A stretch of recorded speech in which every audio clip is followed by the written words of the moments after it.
Nah, ini yang tanya memang ahlinya. Sampean sudah bisa jadi ahli ular, Mas. Oke, nah tadi dibilang belum ada obatnya. Berarti apakah untuk pembuatan antivenom itu kita butuh bisa ularnya asli dan tiap antivenom tuh spesifikannya per ular? Atau ada yang obat antivenom neurotoksin itu bisa semua neurotoksin, hematotoksin, venomnya bisa buat antivenomnya bisa buat semuanya. Apa emang harus spesifik per ular? Nah, ini yang tanya memang ahlinya. Sampean sudah bisa jadi ahli ular, Mas. Betul banget, padahal baru ketemu aku nggak ada 1 jam ya. Siap. Jadi gini, Mas. Ternyata zaman dulu konvensional antivenom dibuat dari venom. Tapi zaman sekarang bisa sintetik. Oh iya? Iyalah. Kita mau bikin. Ada tuh rahasianya. Tertarik gak?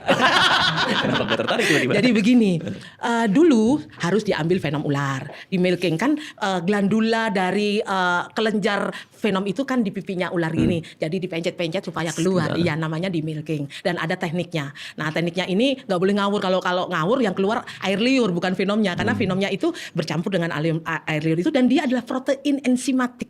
Nah, jadi memang khas ya. Nah, kemudian dalam perjalanannya memilking itu tidak semuanya berhasil.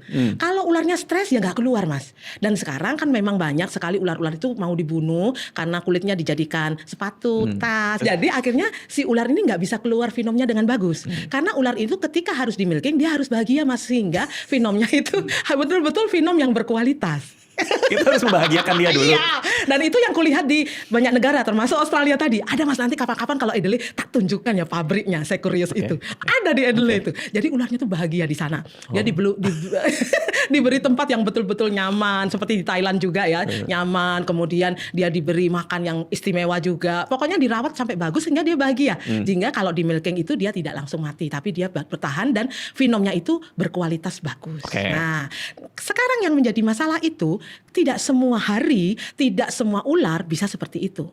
Jadi kita harus memikirkan, padahal antivenom kan harus terus ada ya. Betul. Kan bukan tergantung pada kondisi ularnya. Kalau ular yang sakit kan nggak keluar juga kan venomnya. Nah, jadi banyak sekali teman-teman saya sebagai ahli ular itu mencoba membuat sintetik dan berhasil, yaitu di Denmark, salah satu teman saya juga, sama di Amerika. Meskipun belum jadi dalam clinical trial ya, dari dalam riset ya. Ada harapan bahwa kita cukup setetes saja venom sudah menjadi antivenom yang sangat banyak. Sekarang kan metode-metode banyak sekali, alat-alat juga banyak sekali. Misalnya pakai salah satu alat Kitov misalnya ya, dengan Kitov itu LCM, SMS, GTF itu loh, Mas. Nah, nggak tahu itu apa? Ya pokoknya alat untuk sequencing gitu.